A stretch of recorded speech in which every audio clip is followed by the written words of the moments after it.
I'm your host, Dr. Gloria Horsley, with the Open to Hope Foundation, and today I have the opportunity of interviewing An Hooghe. And Anne is from Belgium, so I'm very excited. And I'm also excited because many of you know that I'm a bereaved parent, and Anne has done some work with bereaved parents and spouses and how they talk together or don't talk together. So Anne, can you tell us a little bit about that? Well, I'm a clinical psychologist, and I also do my research on bereaved parents who have lost a child and how they cope together or not together as a couple, and especially about how they talk or not talk.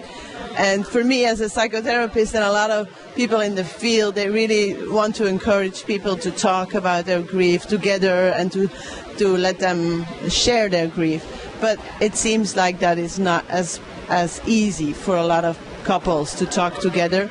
So my research is, I've been interviewing a lot of people to see how we can understand the not talking together, the not talking as a couple about their grief. They do talk about their child, but they don't talk about how am I grieving, what's my pain, these things.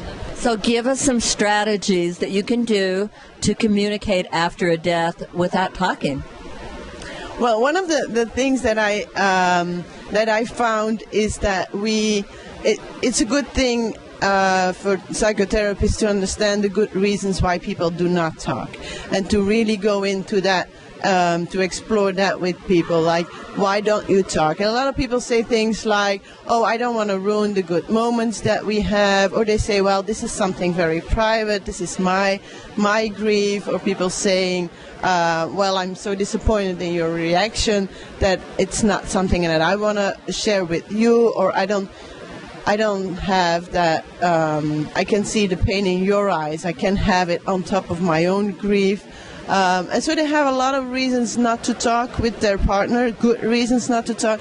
And so I think that's something that we need to do as psychotherapists as well, to really go in that exploration with them, and not only stimulating them to talk, but also valuing those reasons. I like valuing those reasons because I'll tell you, I remember some of the reasons I didn't talk to my husband or he didn't talk to me after our son was killed was because I was trying to have an up day and he'd want to talk. And that would pull me down, and I'm sure he felt exactly the same way. So you're sometimes not prepared to talk at the same time. Yeah, absolutely. And because you both grieve, you don't want to see the pain in each other's eyes. You don't want to, the rhythm in daily life. You don't want to disturb it. You want to have, you have that much time together. You don't want to disturb it with pain. There are a lot of reasons why people don't talk, and I think that is something that I would really like to understand better, and to give the message to psychotherapists that let's try to understand these reasons as well, not only stimulating them to talk.